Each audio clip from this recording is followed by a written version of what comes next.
जोरदार ताली से स्वागत किया जाए। हमारे आपके बीच में चहेते कलाकार, बहुत ही अजीज सिंगर हमारे बड़े भैया नवनीत जी। आइए नवनीत भैया। हेलो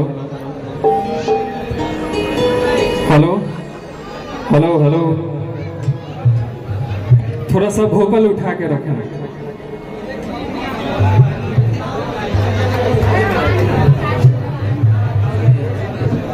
सबसे पहले जे भी या उपस्थित बा, अच्छा भोजपुरी सब लोग समझेला ना?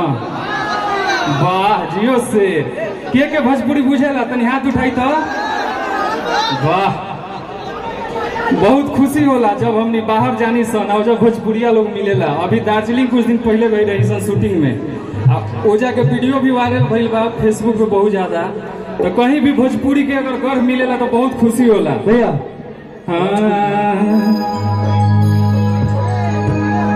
अब माहौल बिल्कुल बदल गई बा, रंगारंग चलता, अब उहे सब गावल जाई। लेकिन कुछ भी करे से पहले थोड़ा सा माई के गुणगान करे के चाहिए।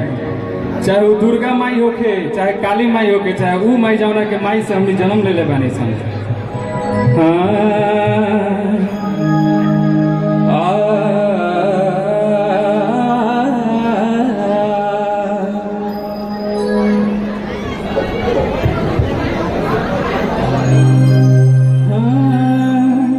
एगो कहल गई बा भोजपुरी में हमनी के, दिल्ली रहिया मुंबई रहिया या रहिया मंसूरी में, दिल्ली रहिया मुंबई रहिया या रहिया मंसूरी में, पढ़िया लिखिया कितना लेकिन बात करी है भोजपुरी में। भैया जोरदार ताली दे दो। एगो अपना भोजपुरी ला खुद रहुआ लोग ने जाए बने, अपना ला एगो जोरदार ताली बजाई। क्या बात है। एजा हमनी के बीच में माई बहन बैठल वालो बहुत अच्छा लगता। एगो गाना बा हमनी के माई बहन ला, कि सात जन्म ले बेटा के तन से और सुदिया नहीं दियाई, कि सात जन्म ले बेटा के तन से और सुदिया नहीं दियाई, केहू से चूकी ना दूधवा के कर जमाई। आज उ माई के बहुत सौभाग्य वाली मारी, यहाँ के बदौलत हमने जब पहुंचल बानी सन। कि सात जन्म ले बेटा के तन से सुदियो नहीं दियाई। भैया मीठा मीठा, कि सात जन्म ले बेटा के तन से सुदियो नहीं दियाई, केहू से चूकी ना दूधवा के कर जमाई, केहू से चूकी ना दूधवा के कर जमाई। सात जन्म ले बेटा के तन से सुदियो नहीं दियाई, सात जन्म ले बेटा के तन से सुदियो नहीं दियाई, केहू से चूकी ना दूधवा के कर जमाई, केहू से चूकी ना दूधवा के कर जमाई। जाओ जाओ,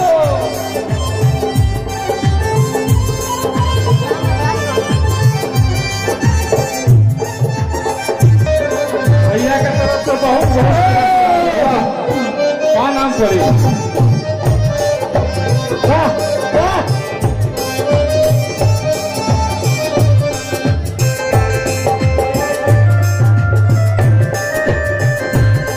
केहू से चूकी ना दूधवा के कर जमाई।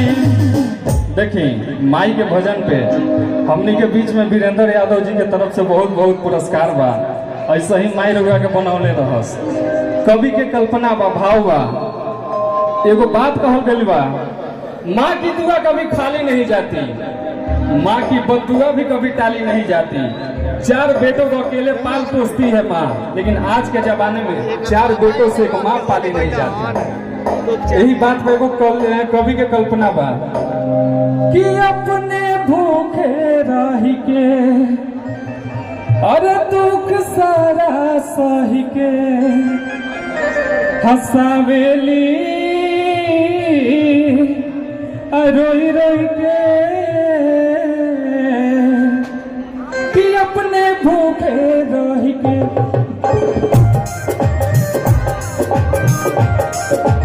एकदम मीठा मीठा कि अपने भूखे रह के दुख सारा सही के हंसावेली रोई रोई के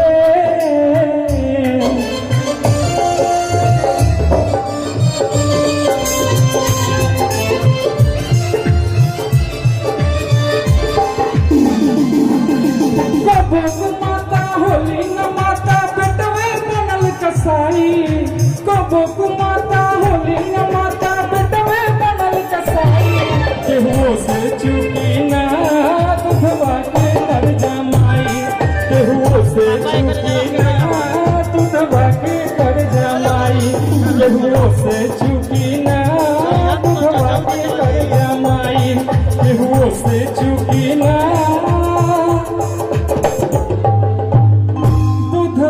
के कर जमाई। अगर अच्छा लागल हो तो एक ताली बजा दे लोगी। खेल वीरेंद्र भैया के तरफ से बहुत बहुत पुरस्कार बा। भगवान करे रहुआ ऐसा ही एकदम अच्छा गाना के सपोर्ट करी। लेकिन क्या करें माहौल ऐसा हो गई बा कि हर तरह के गावे के पड़ेला। अब आते हम गावे लगती तो कहित लोग कि कैसन प्यास बा कि एकदम आते स्टार्ट हो गए। हमने अभी एगो मार्केट में बहुत प्यारा गाना हमारे चलता, बहुत सारा गाना भी बाजल बा यूपी बिहार में जो हुई सुनले हुई। अभी तत्काल में एगो हम और शिल्पी मिल के गाना गैले बनी सन जौन एल्बम के नाम है पगली के जीवन। काफी अच्छा रिस्पॉन्स मिला था, कोट दीजिएगा से। हाँ कि जा